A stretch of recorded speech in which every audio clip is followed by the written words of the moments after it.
this. So now we should be live and we're recording. So we should be good. Okay, great. That's perfect. All right. So hi Georgie, how are you? I'm doing good, and you, Siobhan. I'm so glad that we finally had an opportunity to jump on Facebook together and talk about relationships. Yes. So everybody, welcome to another Facebook Live on my page. And Georgie already tagged, so everybody should be able to see it on your page as well. So Georgie is a really amazing person who I have connected with over the last few years, and I'm so excited to bring her to all of you and the amount of just absolutely tremendous value that she brings to everyone she encounters. So Georgie, can you introduce yourself and tell everybody who you are and what amazing things you do in the world? Absolutely. Hi, everyone. I'm Georgie Franks, and I live in the greater Brandon area in Tampa Bay, or should I say Champa Bay? What? And we are very proud of our hometown, but we also appreciate all the other towns as well. And I work in the sales arena. So I am a proud saleswoman, and I help businesses increase their sales, increase their brand exposure, and really love business development. So that's kind of where the marketing and the sales and the strategic alliances and just the opportunities to court clients starts. Yes. And so I love, as we were talking about what are we going to talk about here, the questions that you posed. So we're going to post it to everybody out there watching. So hi, everybody out there watching this live right now. We're going to post it to you. So give us an answer in the comments, but of course we're going to answer our own question here today too. Oh, So absolutely. so we posed a question around what are the parallels between dating, love, and courting your clients, and is networking a lot like speed dating as you're, courting your the people you're networking with and your clients, and how what are those parallels? So what do you think, Georgie? Well, I've had a lot of time today to meet different people, and everyone has like this different thought. And today I was helping a particular client, and she gave me permission to share. She went to a networking event and she met 6 people, right? At the event, she also received like the swag bag, where the promotional items and cards are. And she's like, I sent an email to all the people. Well, I really want to get to know them better, but nobody's responded to me. And so this aha moment came to my mind at that moment. And I was like, so what other ways, could you follow up and get to know these clients better and get to know their likes and dislikes and to know if they're a good fit for you? Mhm. And all of a sudden it just like reminded me of dating.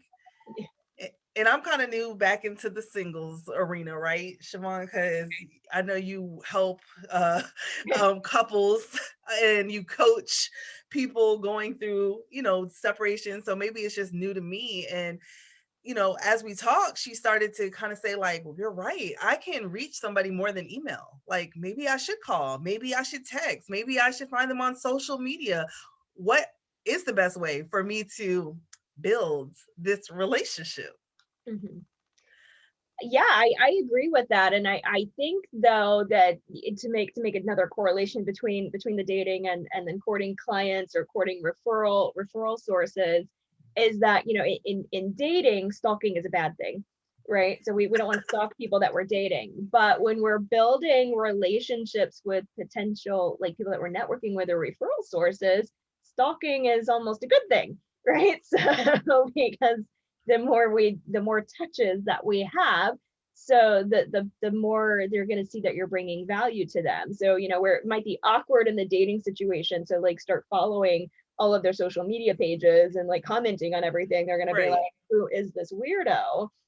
That comes to a different context though. In the business world, you do want to start liking all their social media pages and commenting and sharing their post and posting something valuable in the comments on their pages, and that's one big way I think that you start to build the relationship. I found Bob Berg's book Endless Referrals. I read that when I Okay. first opened my business, and that was to me a book that brought tremendous value and a whole new way to start looking at really building the relationships with those referral sources. And I did exactly almost as Bob lines out in the book. But one of the things that he did was he said to send handwritten notes, right? In our world of Mm, technology, handwritten notes are a thing of the past. Like we just don't see them anymore. And he had a very specific way to do that. So I created the little postcard and it has my photo on it and, Olivera Law, because now they can put the name to the face again, right? And that's it. So mm, the photo isn't an ego thing. It's that you can remember the face with it. And meeting me, and I write a handwritten note. And so that's why too, and bringing this back to you and talking about love, and when you and I were talking before, I was like, I think that love does go into it. We've talked in even prior conversations about how I believe in all things and in everything you do, you start with unconditional love and everything, with mm. boundaries and with no judgment. And I think that goes the same in the networking and then in your follow-up, right? Because it's about building the relationship first. Yeah. And so when we're in a networking event, I personally don't go to all 500 people at a networking event. My goal is 3 to 5 people that I have true, genuine connection and conversations with. That's my goal. Right. Finding out something about them that I can write in that handwritten letter. Now I found out mm, something personal, and now I can put that in that handwritten letter to them, and I send it, and it has been something that has worked so well yeah. in my practice. So. That's very sweet, very caring. I think everybody has to find their way to care for the people they meet. Mhm. Using your personality, your certain swagger, your gifts. Mhm. Maybe somebody's not that great at sending a handwritten note, but they like me, I like to send out cards. Like I'll go to someone's social media and grab a couple pictures of their family and then send it to them on a card and just say, hey, it was nice to meet you or something like that, because I'm a little more techie, and send out cards sends it right from the app and saves the contact. And for me, it's just very convenient. Right. Um, so I think that is thoughtful. And I think the more love we share with people and let them know they're special and that we're concerned about them, and we use our personalities to Mhm. customize our ways, it can really set your business apart. It's like listening to that intuition and that, gut feeling like, oh, I really think it would be nice if I did this. And we should run with it. Recently, I went to a networking event and I knew I wasn't going to know everybody in the room, but I was going to know some people. And I'm pretty good at breaking the ice with people. So I have this strategy that I go into the room, and my mission is to make everyone my friends. Like I want to meet everyone. Like 3 to 5 people, that's not going to be enough for me. I need to know everybody in the room, because I know that I'm going to try and introduce them all and help them make the right connections and look out for them. And I've been the one person in the room that looked like me, or I felt what I was alone, and it doesn't feel good. So I tried to create this like inclusive environment. Yeah. That's the way I try to show love, to people and get them engaged. Right. And I think that's amazing. And I think it's right. I think you have to do what works for you and your personality. So the reason why I picked 3 to 5 people is I am extremely introverted. I'm on the Oh, far side of the introversion scale. So me talking about going into a room of, 50 people and saying strangers. talk to everybody, and I'm gonna look at you like, Jordy, get the hell out. Like, I don't know what you want. What are you talking about? No, I'm not going to talk to that many people. That's exhausting. So for me, it is about that, finding just those few people to connect with. And then what you do after that, it's also about that follow up, right? It's now we're going into the stalking, right? We don't stalk people in dating, but we stalk people in business, right? So it's immediately coming back, finding them on social media, making those connections, sharing some posts. The next day I do the email. It was so great to meet you. And then I send out that handwritten note. So they're getting that about 2 to 3 days out. And then we're Mhm. sitting down that following week for, a cup of coffee or lunch or whatever, so that, it's constantly doing something to up that relationship and build that relationship, because, you know, speed networking doesn't really work, right? You and I go to a networking event and I hand you a card and you hand me a card and we say, hi, here's who I am, here's what I do. We're coming back and that business card's going into a box of business cards, and then we're never going to send each other referrals. We didn't get to build that connection to each other, right? And so So if somebody's dating at a speed dating, like I've never tried speed dating, but I've done speed networking. But in speed dating, the way I'm visualizing it is you meet this person, you have 2 or 3 minutes or whatever, and then you go to the next one. Then you go to the next one. So you're kind of gauging, like, I like that person. Oh, we had a connection, and you're getting in speed dating, you're not necessarily getting their phone number at every meeting, right. but taking it back to business, if I meet half that room, but not the other half of the room, does that mean that the other half of the room couldn't have my soulmate in it? Mm. No, it absolutely could. You're right. And so that's where I think people like you, who are on the extroverted, who want to meet everybody in the room, are a huge benefit in those types of networking events, right? Because if I connect with you and I go, I really like, I'm comfortable talking to 3 or 4 people, but you may know that one person in the room then that I need to connect to. Right. Yeah, Okay. If you only can talk to 5 people tonight, here's at least this person has to be one for you. Right. And so true. it's also building then that connection. Right. So I do find in it, I don't know if it's talked about in Bob Berg's book or not, or if it was came to me from one of my business coaches. And what I did was to make sure that one of those people that I connect with is the connector in the room. Right. Gotcha. Yeah. Yes, that helps. Yeah. It helps. And, you know, I love looking at the outside of the room and finding the people who are kind of like, please save me, or, they are new to the game, and then I can bring them in and introduce them to somebody and then kind of move on to the next person. I think that's also another thing in networking that you can probably speak to. And I know, in my opinion, whenever I'm networking with somebody, I want to kind of introduce them to someone, and then I say, okay, you guys talk for a little while, and then I go. It's like this pivot away, but then there's that personality kind of who's trying to dig for more of those personal meetings, and that might take a little bit longer. Mhm. Yeah. So I do think, in this world of networking, you have to kind of find your way. And have you heard also that the body language in the room affects things as well? Like, if two people are talking to each other head to head, that means that they don't want to be interrupted. I have heard that, but our body language is something like actually it's like 55% of the language that we speak. It's the highest of all of anything from our words, our body language and our tonalities. And so yeah, I think that's huge to read into that as well. So um but I agree with you that connecting can take longer and can build a longer relationship, but I don't think that it has to be a really long relationship. Like one of the things that I help in like one of my weekly shows that I do is how to get to that heart centered connection and that heart-centered conversation in 3 minutes or less. Oh, okay. So that sounds cool. Yeah. In 3 minutes or less, see if there's a heart connection. Hmm. Is there always a heart connection? There is always a heart connection that can be made. Absolutely. So, in those 3 minutes, what are the key elements that you see as the conversation pieces that have to kind of be discussed to get there? Or It is it more is of a, it's me. So if you're the person I'm trying to connect with, it's me asking the right questions. It's me doing nothing but asking questions of you. And you do most of the talking, where it's an 80-20. You do 80%, yeah, you do 20%. And it's me being genuinely curious about you.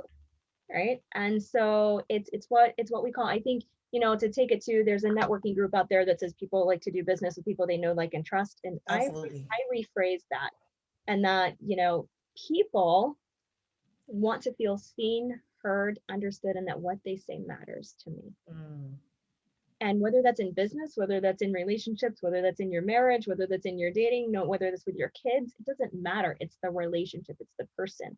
They want to feel seen, heard, and that what they say matters.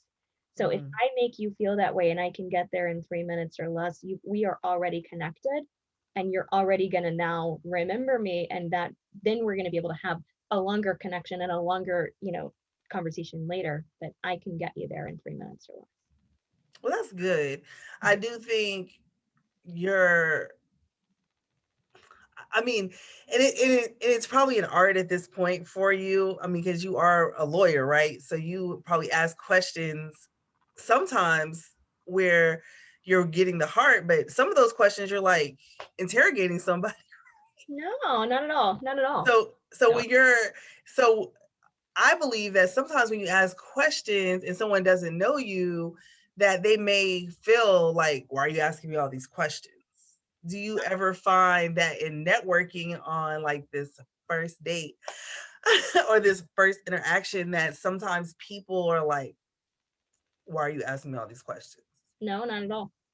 Okay, so why don't you share some strategies that, you know, do disarm people? Because there are some instances where I've seen in the past where like you say, hey, so what do you do?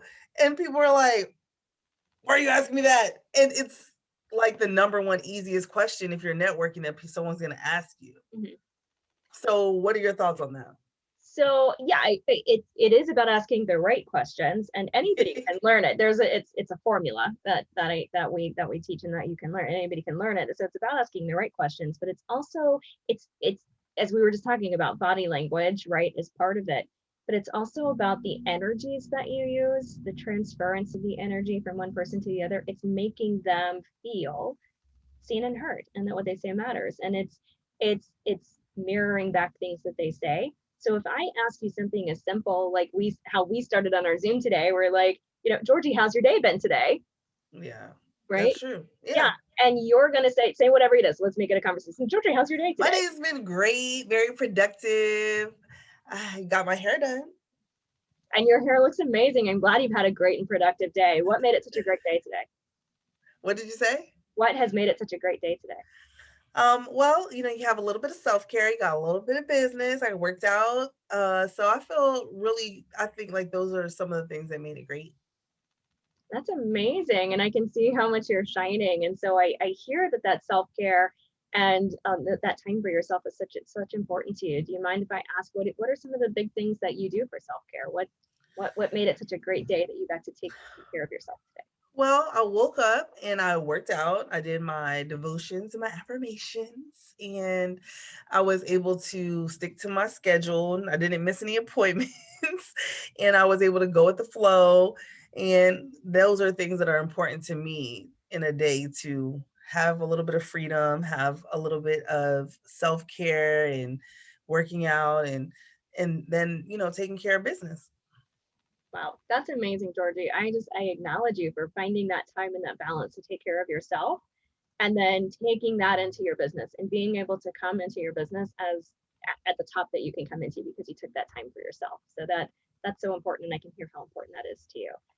So see, So I now see wasn't what you're that a natural saying. conversation? And then I'm mirroring back things that you said. I'm acknowledging you for the things that you did, and it made it a comfortable conversation just by asking, "Hey, how was your day today?" Yes, and I think that goes back to uh, um what I was thinking about after we, kind of just had our moment, is Mhm. that a lot of people are networking or even maybe dating, and they have an agenda of what they're trying to get from that Mhm. in that moment. Like, and some of that comes from the pressure of whatever your goals are, your businesses, your bills are, and you're like, oh my god, I have to get a sale, or I'm not going to be able to survive, or I'm not going to be able to pay my bills, or just thoughts that could be going through somebody's head. Right. And I they don't absolutely really, get that. because Mhm. I've seen people say like, I don't want to do small talk. Like, I'm not trying to talk small. I'm trying to move and set appointments, and like they have an agenda. Right. But I think that's where people like you and I have to come out, right, with this and have these conversations. And it's got to be a mindset shift because if you're coming into a networking event and you're trying to make me a client, you're going to fail miserably, right? Networking isn't about going there and getting a client. Networking is about going there and building the relationship. It's about Mm, getting the connection with the people that are ultimately going to send you clients and send you business. But If you and I have just met at a networking event and we've had a 5-minute conversation, the chances that I'm going to send you business is pretty low, right? We haven't developed a relationship really significantly yet, but it increases a little bit if I have spent that time to have a connection with you, even if it was 5 minutes or 6 minutes or 10 minutes or 15 minutes, whatever it was that we just talked at that event, but we've built a stronger connection because I've had that hurt connection and that hurt conversation with you. And I cared to ask a little bit about you and who you are and how your day was and I what's love it. important to you and what matters to you.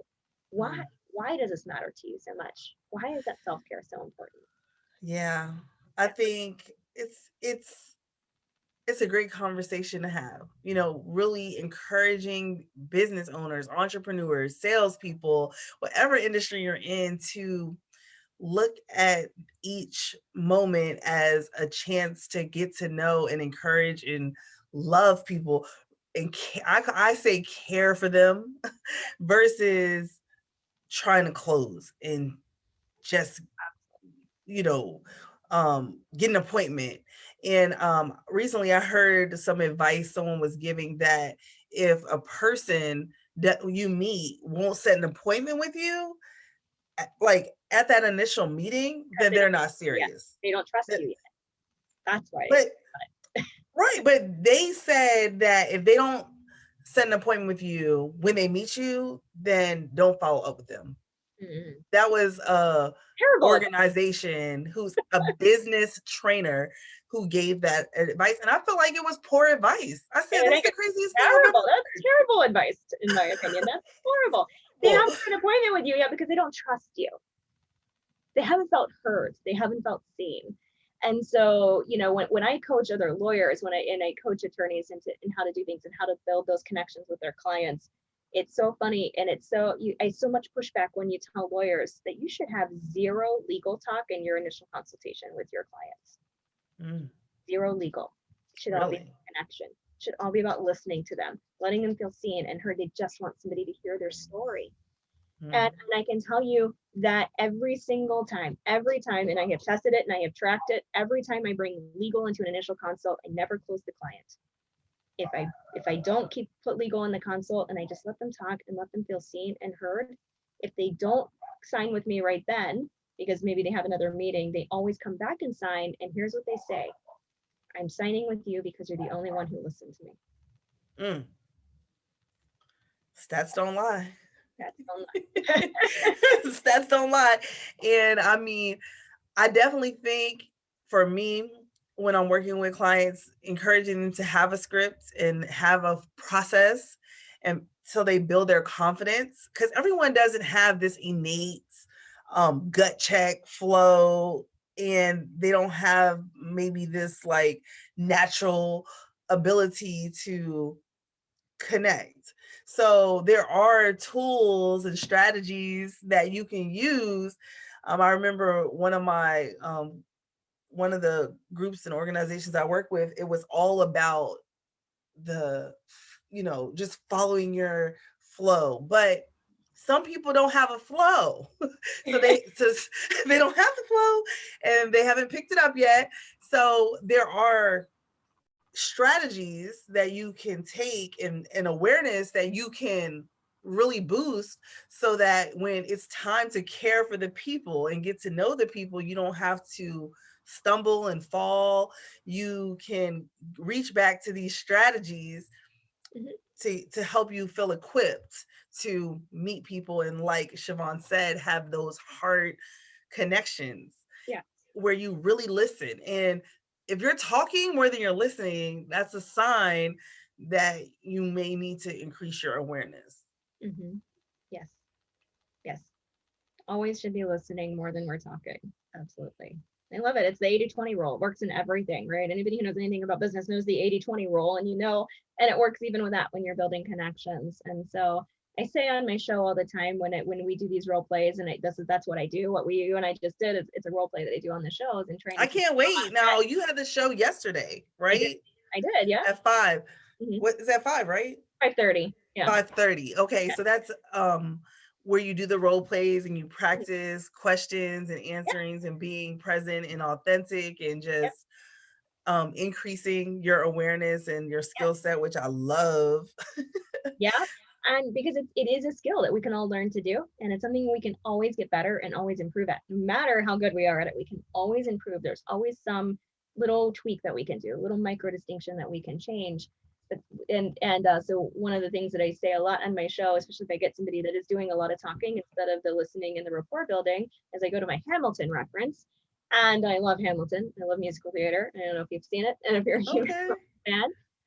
But I always say that Aaron Burr gave Alexander Hamilton some really bad advice for Alexander Hamilton in his time, but some really great advice for us as we're trying to build rapport with people, which is to talk less and smile Oh, more. I love that. Yes, it may not be the easiest thing to do, but we definitely have to like bite our tongue. And I mean, some of the techniques that I use when someone's talking is I make eye contact. I try to nod my head because I feel like it helps me to, kind of stay aware, awake, and focused.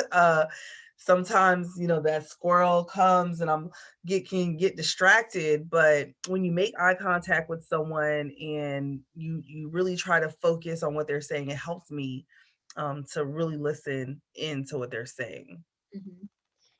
And staying open and listening to what they're saying. And what I find where one of the things people can tweak is that somebody says something and you get a thought that you want to respond to, and they haven't finished what they're talking about yet, right? So we stop listening to what they've said because now we're focusing on that one thing we want to respond to, and you could miss something so important and something that could make so much even more of a deeper connection because you stopped listening and started to think about that one thing you wanted to respond to. So keeping our head open and our thoughts open and really listening to everything they say, and then taking a minute before you respond, having a little pause, and then respond. Ask the next question based on something that they just said, not a pre-planned question you had in your head. Yes, silence is not easy. And then, like, taking a breath, because when you're moving and you're quick, sometimes you have to take a deep breath and make sure that, like you said, that person is done with their thought and you're not moving faster than them. I think that's that extrovert in me. Like, I'm so energized. I see your energy, then I'm like, oh, I want to, answer, follow through. And I'm learning, okay, calm yourself, Georgie. You're in the moment with Siobhan. So listen, no distractions, hear what she has to say.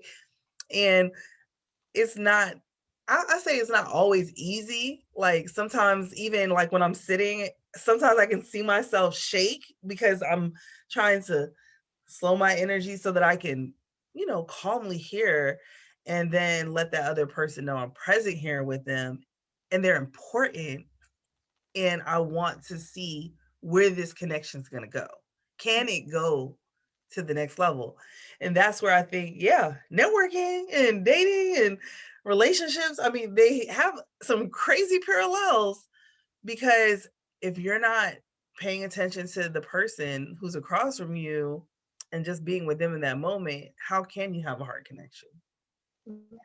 Absolutely. This has been amazing. So, we Yeah, this is great. I hope that everyone listening is feeling it, like feeling like they can go out there and connect with people and, love them and not be afraid to be vulnerable and, calm their soul and spirit. My mentor, she always says, you're not changing who you are, Georgie, by not being this bubbling, effervescent, bouncy ball. She's like, it's the same radio station. You're just turning down the dial just a tad bit so you can reach more people and connect with more people. yeah, yeah, And I'm absolutely. like, okay, turn down the dial. Oh, all right. So, Georgie, thank you. This has been, I think, so valuable to anybody who's watching, and I hope everybody has gotten some value from it. And don't worry, this is not the end for Georgie and I. We have more amazing things planned to come on and talk about in the next few weeks. Georgie, if somebody wants to reach you and get a hold of you, how can they contact you? Oh, absolutely. You can go to my website, georgieinc.com. That's INC. Or you can call me. My phone number is 813-239-4681. And I'm always looking to build relationships and connect with the hearts. Awesome. And if you're watching this on my page, you should know by now how to reach me. But if you don't, you're watching it on my page, so you can DM me in Facebook. Also, my information is right there on the screen, 813-501-7721. You can email me at info@oliveralaw.com. And this has been a pleasure, Georgie. So thank you so much. My pleasure. All right.